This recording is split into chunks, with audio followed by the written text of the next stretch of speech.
सुरक्षिततेच्या बाबतीत जागरूकता आणि सतर्कता कशी बाळगावी या बाबतीतील मॉक ड्रिल चिपी येथील सिंधुदुर्ग विमानतळावर राबवण्यात आलं। एखाद्या वेळी आपत्कालीन परिस्थितीत विमानतळावर गंभीर परिस्थिती निर्माण झाली तर त्याला कशा प्रकारे तोंड देता यावं याबाबत प्रत्यक्ष प्रात्यक्षिकाद्वारे मार्गदर्शन करण्यात आलं। तसंच विमानतळाच्या सुरक्षिततेच्या दृष्टीनं काय करायचं याची माहिती होण्यासाठी त्याचेही प्रात्यक्षिक सिंधुदुर्ग विमानतळावर आणि परिसरात करण्यात आलं।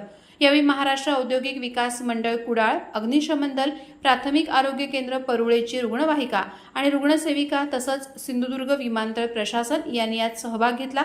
यावेळी एखादा अपघात झाला तर किंवा आग लागण्याची घटना घडली तर कोणत्या प्रकारची सावधगिरी बाळगावी याचं प्रात्यक्षिक सादर करण्यात आलं। यावेळी विमानतळ व्यवस्थापक किरण कुमार, कुलदीप सिंग, रितेश शेट्टी, ब्रेक्स इंडियाचे हेमंत फडतरे, अनिल यादव यांच्यासह फ्लाय 91चे अधिकारी आणि कर्मचारी यांनी सहभाग घेतला। तसंच प्राथमिक आरोग्य केंद्राचे वैद्यकीय अधिकारी आणि कर्मचारी वर्ग आणि निवती पोलीस ठाण्याचे अधिकारी कर्मचारी यावेळी सहभागी झाले होते। प्रहार डिजिटलसाठी शंकर घोगळे, परुळे, सिंधुदुर्ग।